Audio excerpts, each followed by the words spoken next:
mais. Aliás, eu já digo logo de início, essas informações é o raso, gente, é o bem básico mesmo. Tem um mundo de coisas. Eu fiz 2 cursos por 2 federações, eu ouço diariamente os profissionais da área da saúde mental, terapeutas, psicólogos, e cada dia eu chego à conclusão de que eu não sei nada ainda. Então o que eu vou trazer para os senhores e para as senhoras aqui presentes é só informações bem resumidas, tá bom? Bom, para a gente começar a perceber os sinais dos nossos entes queridos quando eles estão no uso da dependência química, uma das características é o descuido pessoal. Eles não cuidam da própria aparência, né? E há um certo desleixo com a sua aparência física. Não só a aparência física, mas não cuida com a família, no compromisso com o trabalho, de repente ele começa a faltar no trabalho sem motivo, ou não vai mais na escola. Há uma mudança de comportamento também, né? A pessoa gostava de jogar bola, não quer mais. A pessoa gostava de fazer determinado hobby, não quer mais fazer, né? Principalmente amigos, né? Ele deixa de frequentar aqueles amigos que ele sempre teve, ele está na companhia de outros amigos meio esquisitos, sabe? De comportamento meio estranho. Um aumento de agressividade, né? Aliás, uma das características do dependente químico é a manipulação, né? Então, por exemplo, quando ele começa a manipular, que você começa a contrariar ele, ele já começa a ficar com acesso de irritabilidade e de agressividade. Principalmente quem tem problema com o alcoolismo, né? Dificuldades financeiras, porque, poxa, para manter a dependência química você precisa pagar, né? Então o dinheiro some na mão dele. Aliás, ele não se contenta só com isso, começa a vender as coisas que está em casa, de repente as coisas de casa começam a subir, né?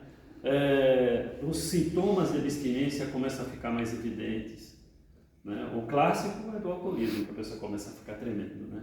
Mas tem também, a pessoa começa a ter náuseas, vômitos, a pessoa começa a ter um suor excessivo, né? Os sinais do corpo, isso é extremamente importante.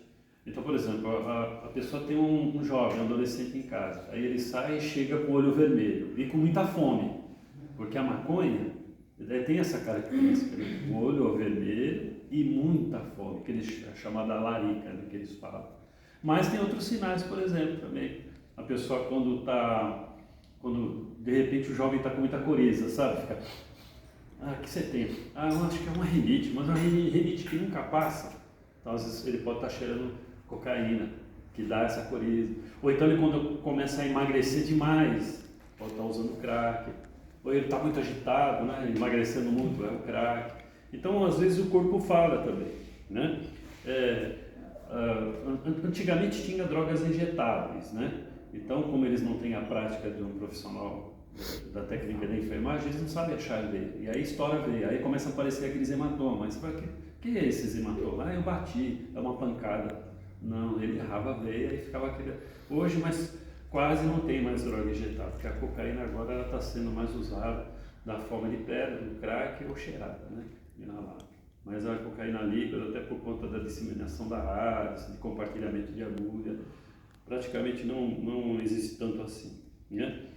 E também objetos estranhos em casa, né? Porque, por exemplo, a pessoa que é alcoólatra, começa a aparecer muita garrafinha daqueles golotes escondidas, sabe? Que é bebida muito alcoólica e extremamente barata, né? Está na contramão do exterior, né? No exterior as bebidas fortes são caras, que é para dificultar o acesso. Aqui no Brasil é o inverso. Ou então estojinho com cachimbinho, sabe? Uns cachimbinhos esquisitos, espelho pequenininho, né? Canudinho. Então, se a gente começar a detectar essas coisas, é um sinal de alerta também, tá bom? Bom, mas dito essas características que é interessante a gente entender, para a gente acender o sinal de alerta, tem um psiquiatra chamado João Lourenço, e aí eu gostaria que vocês procurassem depois no YouTube, que tem um farto material dele, né?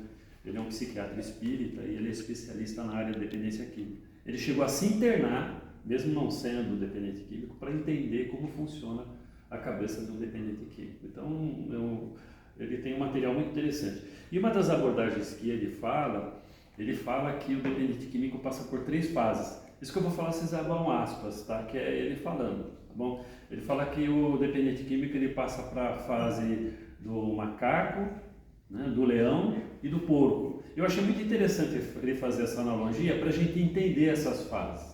Então, por exemplo, vamos lá, a fase do macaco, né? As drogas lícitas ou ilícitas, porque nós temos aí o cigarro, o tabaco, o álcool, que são drogas lícitas, né? Mas até as ilícitas, elas têm uma característica em comum. Elas fazem com que o organismo produza uma alta carga de dopamina, né? Que é considerado hormônio do prazer, né? Aí o que acontece? Quando a pessoa ela usa a sua droga de preferência, o pico de dopamina vai lá em cima, né? Por isso que é chamada de fase do macaco, né? Então no início a pessoa realmente tem um ganho, né? Ela tem assim um certo rendimento. Então, por exemplo, eu fiquei sabendo recentemente que os caminhoneiros, por exemplo, para poder cumprir essas jornadas abusivas de trabalho, para poder entregar a carga na data que é exigida, muitas vezes eles fazem uso, né, das drogas para poder, por exemplo, no nosso Brasil não tem muito carro a etanol, então você vai viajar em grandes regiões aí do Brasil, às vezes é canavial que não perde que perde de vista. E aí o que acontece? Esses trabalhadores, para competir com as máquinas, eles precisam cortar rápido, e para isso eles também turbinam, né, uma droga para poder competir com as máquinas, né? Então eu já vi, por exemplo, pessoa que usa cocaína para fazer uma prova, para ganhar rendimento. Às vezes a pessoa entra no álcool porque ela se justifica, eu bebo para ficar mais calmo, eu bebo para aguentar meus problemas, né? Eu bebo porque a minha vida, do jeito que está, sóbrio não dá, né? Que é as justificativas, né? Bom, mas quando a pessoa ela já está com o vício instalado, ela passa para a fase seguinte, que é a fase do leão. Essa fase do leão, eu vou explicar o que os médicos falam, tá? Os profissionais da saúde mental. Bom, o que acontece? Nós temos essa parte frontal do nosso cérebro, assim, ela é responsável pelo discernimento de certo e errado, posso ou não posso, devo ou não devo, né? Onde justamente fabrica essa dopamina. Aí o que acontece? Quando a pessoa está na fase do macaco, que ela está no uso repetitivo, né? Que é gatilho-recompensa, o que acontece? A dopamina normal que a gente encontra nas coisas prazerosas da vida, né? Um almoço entre amigos, namorar, dançar, né? Passear, né? O cérebro ele é condicionado a encontrar dopamina só naqueles picos da dopamina que a droga dá. Então há um empobrecimento no repertório de vida da pessoa. A pessoa não encontra mais graça em absolutamente mais nada. Então não quer saber não tem interesse mais em encontrar amigos, não faz mais as coisas que gosta, não quer mais saber de namorar, entendeu? Porque ele só quer saber da droga.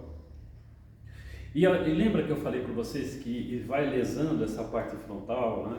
Que é responsável pelo discernimento, então ele se coloca em situação de risco também, né? Outro dia falando com um dependente químico, ele falou assim, se você visse o muro que eu pulei, na hora que eu estou na fissura, não importa se quebrar um braço, uma perna, sabe? Então eles se colocam realmente numa situação de muito perigo, por isso que chama a fase do leão, porque como ele já está com aquele condicionamento da droga, vem a fissura, e ele quer usar a droga de preferência dele. E o crack, particularmente, dá uma fissura muito violenta. Então, ele é capaz de matar mesmo por conta da droga. Eu soube já de casos. Aliás, eu coleciono casos aqui que eu não vou nem relacionar, nem numerar, para não chocar os senhores. Então, essa fase do leão, ela realmente é uma situação muito triste, sabe? Muito triste mesmo. E a parte seguinte é a parte do corpo. E aí fica fácil de entender por quê, né? Se a gente for lá nas cracolândias, a gente vê um monte de gente na fase do corpo. Então a pessoa fica 15, 20 dias dormindo sem tomar banho, dormindo poucas horas por noite, não se hidrata, não se nutre, come resto de marmitex, sabe? Eu já vi gente que dormia dentro de bueiro. Eu estava falando com uma moça lá, outro dia ela falando assim, às vezes eu senti umas coisas que eu ia ver as baratas andando em cima, ela só passava a mão assim. Essa fase do corpo ela é muito extremamente degradante. sabe? E aí o que acontece? Quando ela está nessa fase do corpo, as meninas elas acabam se prostituindo para poder conseguir dinheiro para sustentar o vício. Então, conheço pessoas que acabaram ficando soro positivo, ou gravidez indesejada, também já conheço alguns casos, né? E gravidez indesejada vai se lesando, vai causando lesões no corpo, porque muitas vezes eles têm violência entre eles, né? Vai provocando múltiplas lesões, né? Coloca em situações de risco para prisão, porque eles começam a cometer pequenos crimes, pequenos assaltos, né? Ou saem todos de uma vez, fazendo assim, arrombando loja, tentando saques, né? Para poder sustentar o vício. Aí o que acontece? Quando ele está nessa fase do porco, é interessante que o João Lourenço, esse psiquiatra, ele faz uma observação interessante. Ele fala assim que essa pessoa, nessa fase, ele está sujeito a 3 tipos de morte, né? A primeira morte, estatisticamente falando, é a de morte matada. Porque como ele está na fase do porco, ele não tem mais dinheiro, né? Outro dia eu vi uma pessoa ligada, que é ligada a esse mundo, ele falou assim, os traficantes não gostam de nós, porque nós só dá trabalho, né? Só dá encrenca, não tem dinheiro, né? Eles preferem a pessoa que chega lá com o carro, pega a droga e vai embora, mas os nós só dá trabalho. Então realmente eles são endividados, não tem dinheiro para pagar, e aí apanha, sofre ameaça, né? E às vezes chega até a serem mortos mesmo, porque como não tem dinheiro para pagar, eles ameaçam, eles acabam pagando com a própria vida. Então, estatisticamente falando, ele já entrou na fase do porco da primeira morte, que é de morte matada. Mas às vezes os pais, por desespero, e aí eu vou entrar depois na codependência, pagam a dívida dos filhos, né? Então, eu já, por exemplo, um pai uma vez chegou para mim e falou, também, esse meu filho já me custou 2 carros, 1 apartamento, sabe, 2 terrenos, não aguento mais. E vai, já cheguei, uma pessoa uma vez que ela pegou o carro do marido e entregou na biqueira, assim, a chave do carro, para pegar a droga. Ixi, muitos casos, eu sei, muitos casos. Aí o que acontece? Se ele escapa da primeira morte, que é de morte matada, ele entra no risco da de morte morrida. Por que morte morrida? A droga, ela, para obter o mesmo efeito, porque o organismo ele vai criando resistência, né? Eu já vi pessoas assim beber 2 copão de bebida destilada, 2 cervejas e ficar bem normal, e não faz nenhum efeito. E eu com um copo de cerveja já fico meio sonolento, mas eles vão adquirindo resistência. Aí o que acontece? Como ele precisa de doses cada vez maiores para obter o mesmo efeito, chega uma hora que o coração não aguenta, o cérebro não aguenta, ele tem uma overdose, né? Então, isso acontece muito. Aliás, é interessante um dado que eu gostaria de trazer para vocês, né? Às vezes, o seu filho, dos senhores, das senhoras aqui presentes, mesmo não sendo dependente químico, eles podem morrer de overdose. Aí você fala, mas como? Ele não se droga, por que ele vai morrer de overdose? Vamos imaginar que ele está fazendo uma faculdade. O que é que tem em torno de uma faculdade? Não é barzinho? Não é? Barzinho. O que é que tem em torno de um barzinho? Né? O que é que tem dentro de um barzinho? Não é álcool? Então, beleza. Então eles estão lá no barzinho, estão bebendo. O álcool ele é um poderoso sedativo. Você vai tomando, você vai ficando mole, vai abaixando, você vai apagando. Só que ele não quer ir embora, porque tá bom ali, né? Aí o que eles fazem? Eles vendem energético. O energético é uma dose cavalar de cafeína. É como se você estivesse tomando lá um balde de cafeína. O que a cafeína faz? Dispara o coração. O álcool ceda, o coração dispara, aí o que acontece? Tem jovem aí, mesmo não sendo dependente químico, tendo taquicardia ventricular. Deveria ser proibido, lugar que vende álcool, vender energético.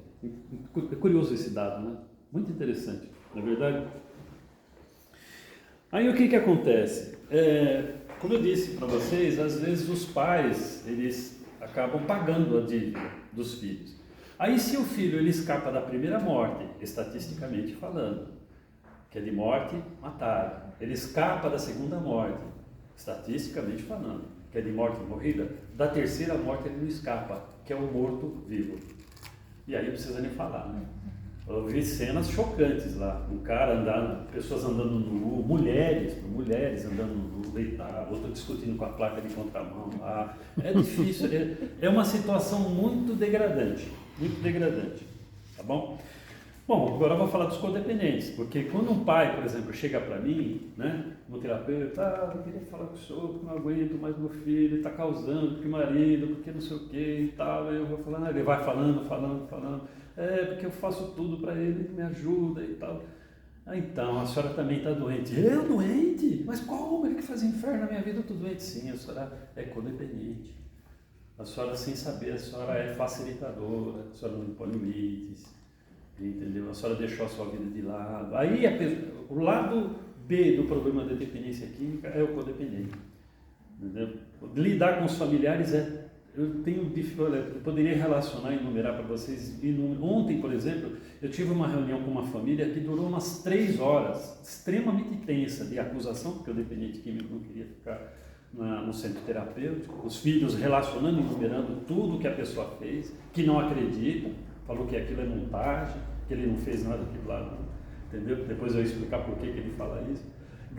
E eu em oração o tempo todo, pedindo para a espiritualidade me ajudar. Graças a Deus, 2 horas depois estávamos todos nós de mão dadas, fazendo uma oração e rezando o Pai Nosso. Vocês acreditam?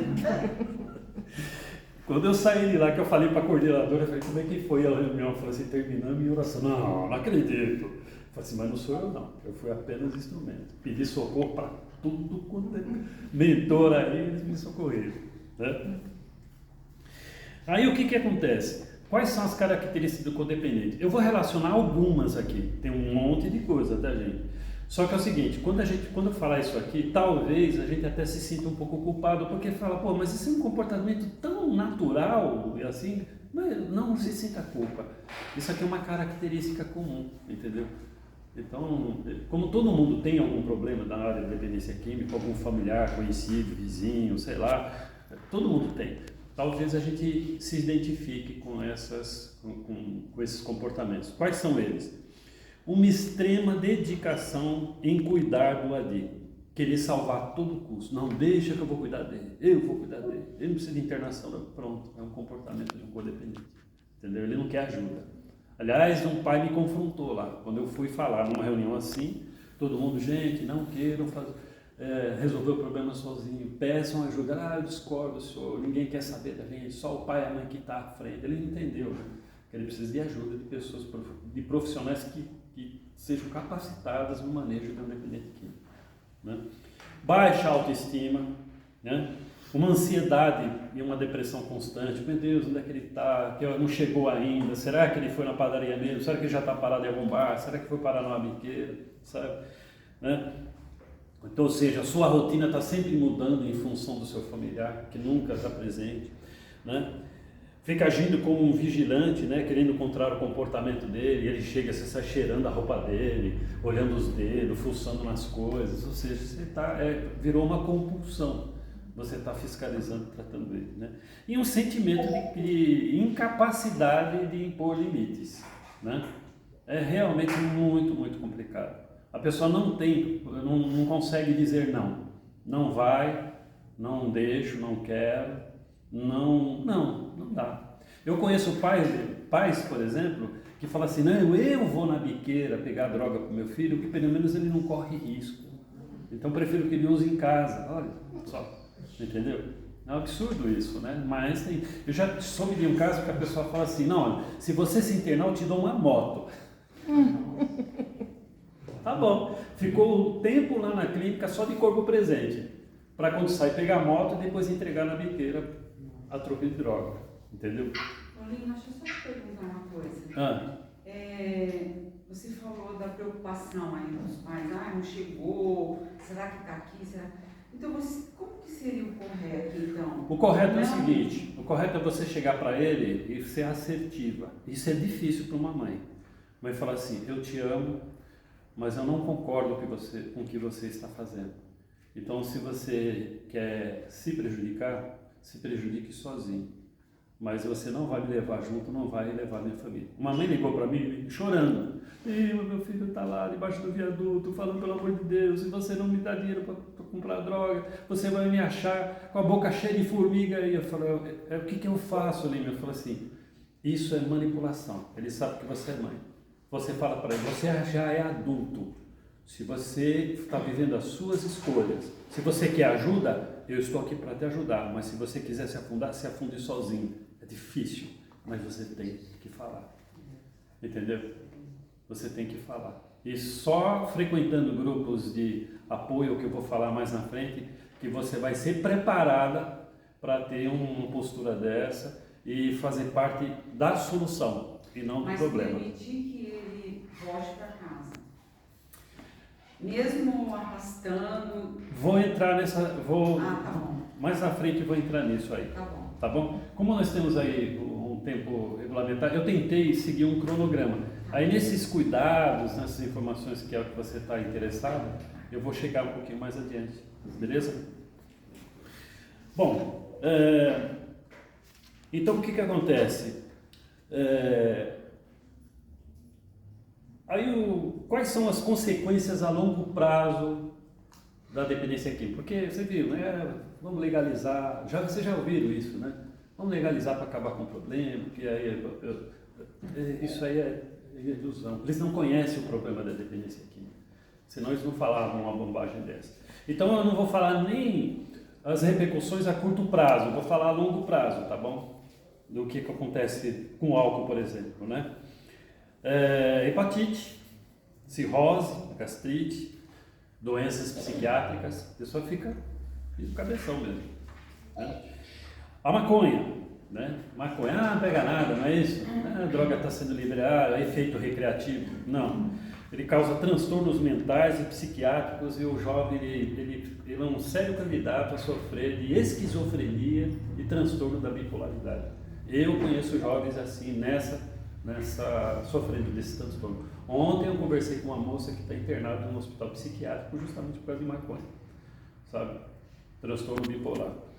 Cocaína, problemas sexuais, renais, pulmonares, cerebrais, hemorragia no cérebro, insuficiência cardíaca.